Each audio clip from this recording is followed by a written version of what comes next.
South Korea में एक ऐसा इंसिडेंट हुआ जो कि ना सिर्फ वहाँ के लोकल्स को बल्कि पूरे इंटरनेट को हिला के रख गया। वो अपनी स्ट्रीम्स में लोगों की प्राइवेसी और डिग्निटी दोनों का मजाक उड़ाता था। पूरी जगह का पीस बिल्कुल तबाह कर देता है। काफ़ी सोशल मीडिया साइट से बैन हो चुका था। उसके एटीट्यूड से सिर्फ एक चीज़ रिफ्लेक्ट होती थी, अटेंशन चाहिए, और चाहे अब इसके लिए किसी की इज्जत ही क्यों ना मिट्टी में मिलानी पड़े। सोमाली ने इस स्टैचू के पास जाके डिसरिस्पेक्टफुल रिमार्क्स देना शुरू कर दिए। पहले उस स्टैचू को मॉक करना शुरू किया। He then started kissing that statue। Johnny Somali एक इन रियल लाइफ स्ट्रीमर है जो 24 साल का अमेरिकन सिटीजन है। Hi everyone, welcome back to after party. आज मैं बात करने वाली हूँ जॉनी सोमाली के शॉकिंग बिहेवियर, उसके साउथ कोरिया में अरेस्ट और इस पूरे इंसिडेंट के आफ्टरमैथ के बारे में। शुरू करने से पहले please don't forget to subscribe to my channel and with that being said let's get started. South Korea के सोल सिटी में एक ऐसा इंसिडेंट हुआ जो कि ना सिर्फ वहाँ के लोकल्स को बल्कि पूरे इंटरनेट को हिला के रख गया। इमेजिन करो कि एक ऐसी जगह जहाँ पर एक बहुत पीसफुल एनवायरनमेंट है, सब लोग अपने कामों में बिजी हैं, लोग एक दूसरे के कल्चरल बिलीव्स की रिस्पेक्ट करते हैं और एक कम्प्लीटली हारमोनियस एनवायरनमेंट बनाया गया है, और फिर अचानक से एक शख्स आता है जिसको सिर्फ और सिर्फ केओस क्रिएट करना आता है। वो लोगों के कल्चरल बिलीव्स का मजाक उड़ाता है और एक पूरी जगह का पीस बिल्कुल तबाह कर देता है। और एग्जैक्टली यही किया जॉनी सोमाली ने। उसने साउथ कोरिया की ज़मीन पर एक ऐसी लेगेसी छोड़ी जो कि कभी भी भुलाई नहीं जाएगी। जॉनी सोमाली एक इन रियल लाइफ स्ट्रीमर है जो कि अपने कंट्रोवर्शियल और ऑफेंसिव कंटेंट की वजह से मशहूर है। उसका असली नाम रैमजी खालिद इस्माइल है और वो एक 24 साल का अमेरिकन सिटीज़न है जो कि फेम और व्यूज़ के लिए इंटरनेट पर प्रोवोकेटिव कंटेंट बेसिकली पोस्ट करता है। जॉनी का शुरू से कंटेंट जो है वो कल्चरल बाउंड्रीज को तोड़ने और लोगों को प्रोवोक करने पर बेस्ड रहा है। वो अपनी स्ट्रीम्स में लोगों की प्राइवेसी और डिग्निटी दोनों का मजाक उड़ाता था, और क्योंकि उसका कंटेंट इतना ज़्यादा प्रोवोकेटिव होता था तो वो पहले भी काफ़ी सोशल मीडिया साइट से बैन हो चुका था। और ये एक्शन तब लिया गया जब लोगों ने नोटिस किया कि वो एशिया के अलग अलग कंट्रीज़ में जाके लोकल्स को हरास करता था और उन पे रेसिस्ट रिमार्क्स पास करता था सिर्फ अपनी व्यूअरशिप बढ़ाने के लिए। उसके एटीट्यूड से सिर्फ एक चीज़ रिफ्लेक्ट होती थी, अटेंशन चाहिए, और चाहे अब इसके लिए किसी की इज्जत ही क्यों ना मिट्टी में मिलानी पड़े। Johnny Somali's reign of terror in streaming world began back in 2023 जब उसने जापान में भी अपनी ही इन हरकतों की वजह से और इन्हीं हरकतों के साथ वहाँ के लोकल्स को भी प्रोवोक किया, और ये सब कुछ उसने किक पे लाइव स्ट्रीम भी किया साथ में। और इस सब की वजह से उसका इवन अथॉरिटीज़ के साथ बहुत दफ़ा कॉन्फ्रंटेशन हुआ। उसको जापान में इवन अरेस्ट भी किया गया जब वो बगैर परमिशन के एक कंस्ट्रक्शन साइट में घुस गया, लेकिन वो अभी भी रुका नहीं। उसने और भी ज़्यादा आउटरीच फैलाया जापान के अंदर। उसने इवन हिरोशिमा और नागासाकी पर एटॉमिक बॉम्बिंग का मजाक उड़ाते हुए वीडियोस भी पोस्ट की। उसने जापान के प्राइम मिनिस्टर को फॉल्स थ्रेट्स दी। उसने इवन फॉल्स बॉम्बिंग थ्रेट्स भी दी। वो वहाँ की सबवेज में चढ़ जाया करता था और वहाँ पे जो कम्यूटर्स होते थे उनको चढ़ाया करता था और उन पे रेसिस्ट रिमार्क्स भी पास किया करता था, और ये सब कुछ वो ओपनली लाइव स्ट्रीम करता था। और ये सब देख के लोग बहुत ज़्यादा गुस्सा हो गए थे। अब जब वो साउथ कोरिया आया तो उसने अपने इस डिसरप्टिव बिहेवियर का भी एक और हायर लेवल, एक और नया लेवल दिखाया। वो सोल की सड़कों पे लोगों को चिढ़ाने और उन पे रेसिस्ट रिमार्क्स पास करने का काम कर रहा था। वो उनका मजाक बना रहा था। ये सब भी वो सिर्फ अपनी स्ट्रीम के लिए कर रहा था और उसकी ऑडियंस उसकी एक एक हरकत को देख रहे थे। अब सोमाली साउथ कोरिया में सितंबर 2024 में आया और 30 सितंबर को एक इंसिडेंट हुआ जब साउथ कोरियन पुलिस ने उसको एक सबवे से बाहर निकाल दिया। अब हुआ ये कि वो तब भी लाइव स्ट्रीम करता हुआ, अपनी ऑडियंस से बात करता हुआ एक सबवे में बैठा और वो लॉटे वर्ल्ड की तरफ जा रहा था।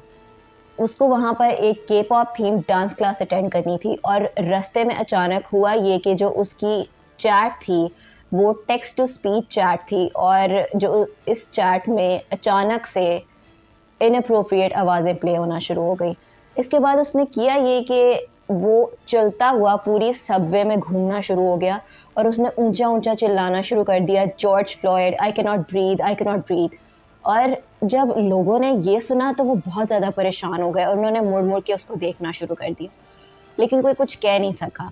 अब एक आदमी ने हिम्मत करके सामने आके कोशिश की और उसने उसको समझाने की कोशिश की कि वो एक पब्लिक प्लेस थी तो उसको ये सब कुछ नहीं करना चाहिए था, और उसने उसको मना होने को बोला, लेकिन वो तब भी बाज नहीं आया। अब ये सब कुछ चल ही रहा था कि वहाँ पर किसी ने पुलिस को इन्फॉर्म कर दिया और पुलिस ने आके उसको ज़बरदस्ती उस सबवे से बाहर निकाल दिया। ये सब सिर्फ एक शुरुआत थी, क्योंकि अब सोमाली का अगला टारगेट वहाँ के सिर्फ लोकल्स नहीं रहे थे, बल्कि साउथ कोरिया का हिस्ट्री और वहाँ का कल्चर भी बन गया था। सोल के सेंट्रल डिस्ट्रिक्ट में एक हिस्टोरिकल साइट है जहाँ पर एक ब्रॉन्ज स्टैचू रखा गया है जो कि स्टैचू ऑफ पीस के नाम से जाना जाता है।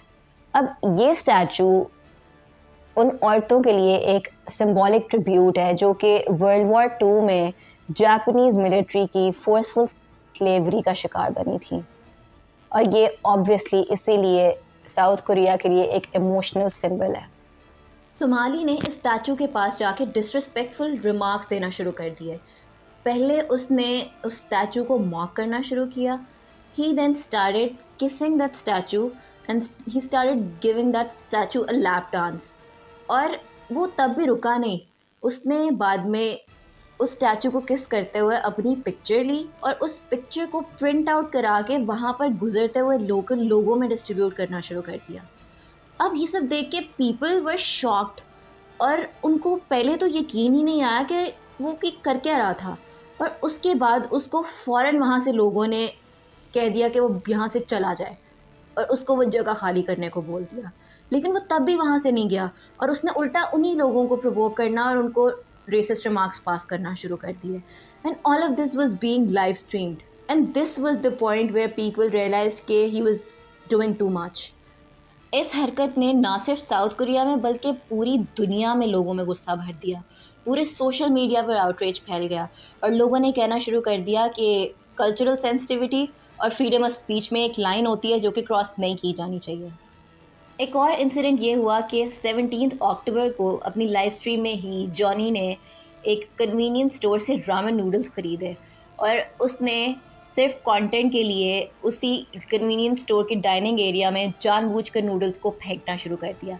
अब जो उस स्टोर की ओनर थी, उन्होंने जब ये देखा और उन्होंने उसको कन्फ्रंट किया तो वो और भी गुस्सा हो गया, और जब उस ओनर ने उसको स्टोर से निकलने को कहा तो उसने उस गुस्से में उन नूडल्स को स्टोर की दीवारों पर और बाहर भी फेंकना शुरू कर दिया। जब ये सारी बदतमीज़ी के बाद उसको से अल्कोहल कंज्यूम करने से मना किया तो उसने वहाँ की एक एम्प्लॉय को भी सेक्सिस्ट रिमार्क्स पास करना शुरू कर दिया और उसने लड़ना शुरू कर दिया उनसे।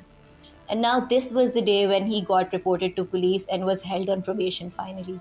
और साउथ कोरिया में obstruction of business की punishment 5 years of jail है। 2 नवंबर 2024 को क्योंकि उसके पुराने इंसिडेंट्स भी थे, इस वजह से उसको ड्यूरिंग प्रोबेशन मुल्क भी छोड़ने से मना कर दिया गया।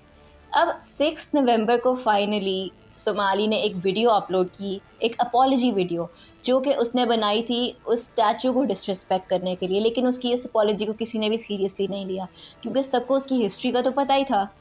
अब जो एक और प्रॉब्लम उस पर आ गई है वो ये है कि उस पर एक केस बन सकता है deep fake AI videos poses करने पे, क्योंकि साउथ कोरिया में किसी की भी सेक्शुअल डीप फेक पोजेस करने पे 7 ईयर जेल्स और अराउंड $22,000 की सज़ा है।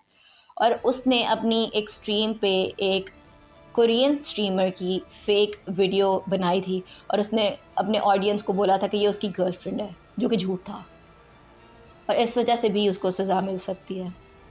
अब ये सब एक्शंस वहाँ के लोगों को, साउथ कोरियंस के गुस्से को बढ़ाकर ख़ुद से एक्शन लेने पर भी मजबूर कर गए। अक्सर लाइव स्ट्रीम करते हुए बहुत दफ़ा उसको वहाँ के लोकल्स ने असॉल्ट भी किया। इनफैक्ट वहाँ के एक यूट्यूबर ने तो उसकी लोकेशन को ट्रेस करने पर $770 की बाउंटी भी रखी ताकि उस पर अटैक्स कॉन्टीन्यूस रहें। इनफैक्ट एक इंसिडेंट में तो वहाँ के एक और यूट्यूबर ने, जो कि कोरियन स्पेशल फोर्सेस के मेंबर भी रह चुके हैं, उन्होंने उसकी लोकेशन ट्रेस करके उसको बहुत ज़ोर से पंच करके नॉकआउट तक कर दिया। अब जब उसको पुलिस ने अरेस्ट किया तो उन्होंने उसके सारे प्रीवियस एक्शंस को भी इन्वेस्टिगेट किया, और जब उन्होंने ये किया तो उनको रियलाइज़ हुआ कि वो ये सब कुछ एज अ प्रैंक या मजाक में नहीं करता था, वो लोगों को इंटेंशनली प्रोवोक करता था। और साउथ कोरियन लॉज के मुताबिक ये सब कुछ डेफेमेशन और डिस्टर्बेंस ऑफ पब्लिक ऑर्डर के लॉज के अंदर अंडर आता है। इनफैक्ट उसके कुछ एलिजिड क्राइम्स की जो पेनल्टी है वो 10 साल जेल तक हो सकती है। अब इस सब में शायद सोमाली को अपना साउथ कोरिया में आने का फ़ैसला अपनी ज़िंदगी का सबसे बड़ा गलत फ़ैसला लगना शुरू हो जाए, क्योंकि हो सकता है कि वो साउथ कोरिया से कभी बाहर आ ही ना सके। Now on top of all of this उस पर एक और बहुत बड़ी प्रॉब्लम आ सकती है, जो कि है फाइनेंशियल प्रॉब्लम। पहले तो उसकी जो ट्रायल होने वाली थी वो दिसंबर में होने वाली थी, लेकिन ये दिसंबर की ट्रायल अब पोस्टपोन होके मार्च 2025 में शिफ्ट हो गई है। और ना तो उसके पास पैसे हैं और ना ही आई थिंक उसके पास ऐसा कोई दोस्त हैं जो कि अगले 4 महीने तक उसकी ये फ्री लोडिंग बर्दाश्त करेंगे। कहा यह जा रहा है कि उसके ट्रायल को मार्च में पोस्टपोन करने का शायद ये भी मकसद हो सकता है कि इस वजह से जजेस के पास और ज़्यादा टाइम होगा और उसके बाकी के क्राइम्स को भी इन्वेस्टिगेट किया जा सकेगा ताकि उस पर और ज़्यादा चार्जेस लग सकें। ऑल्सो साउथ कोरिया में स्प्रिंग सीज़न में प्रोसिक्यूटर्स और जजेस को रोटेट किया जाता है, तो ये कहा जा रहा है कि ये कोशिश हो सकती है कि इस चीज़ में इस सब के पीछे ये इंश्योर किया जा रहा हो कि उसके केस को कोई नया जज इस केस के दरमियान में हैंडल ना करे। एट दिस पॉइंट ना उसके पास पैसे हैं और ना ही वो पहचाने जाए बगैर कहीं जा सकता है, तो he is basically stranded and broke. उसकी अरेस्ट के बाद साउथ कोरिया के लोगों ने बहुत ज़्यादा रिलीफ फील किया। सोशल मीडिया पर बैन जॉनी सोमाली और जस्टिस फॉर कोरिया ट्रेंड करते रहे हैं। मतलब साउथ कोरियंस शॉक थे कि कोई आउटसाइडर ऐसे आके उनके कल्चर का और उनके लोगों का ऐसे मजाक उड़ा कैसे सकता है, और इस वजह से उन्होंने इंश्योर किया कि सोमाली को एक बहुत स्ट्रिक्ट लीगल एक्शन को फेस करना पड़ा। अब 4 महीने में ये केस कैसे अनफोल्ड होता है और उस पर और कौन कौन से चार्जेस लगते हैं ये देखना बाकी है। अभी तक उस पर जो चार्जेस लग चुके हैं उनमें एंटी टेररिज्म लॉज की वायलेशन, AI डीप फेक्स का misuse, even abuse, female streamers को सेक्स यूज़ करने की धमकियाँ और even north Korean propaganda promote करने तक के चार्जेस उस पर लगाए जा चुके हैं। In the end all I have to say is कि जॉनी सोमाली का ये केस हमें एक बहुत स्ट्रॉन्ग लेसन देता है कि फ्रीडम ऑफ एक्सप्रेशन का मिसयूज़ कितना डैमेजिंग हो सकता है। एंड ऑल्सो हर किसी को ये पता होना चाहिए, हर किसी को ये समझने की ज़रूरत है कि कल्चरल सेंसिटिविटी और म्यूचुअल रिस्पेक्ट एक सोसाइटी के बेसिक पिलर्स हैं। सोशल मीडिया नो डाउट एक बहुत ज़्यादा पावरफुल टूल तो ज़रूर है, लेकिन किसी की डिग्निटी और रिस्पेक्ट को नुकसान पहुंचाने के लिए इसको मिसयूज़ कभी नहीं करना चाहिए। और ये छोटी मोटी कंट्रोवर्सीज़ नो डाउट फेम और व्यूज़ तो ले आती हैं, लेकिन इनके लॉन्ग टर्म कॉन्सिक्वेंसेस हमेशा बुरे ही होते हैं। तो ये थी कहानी जॉनी सोमाली की, जिसका डाउनफॉल अपनी ही हरकतों की वजह से हुआ। And what are your thoughts? Do let me know in the comments below. Stay happy and stay healthy. Thank you so much.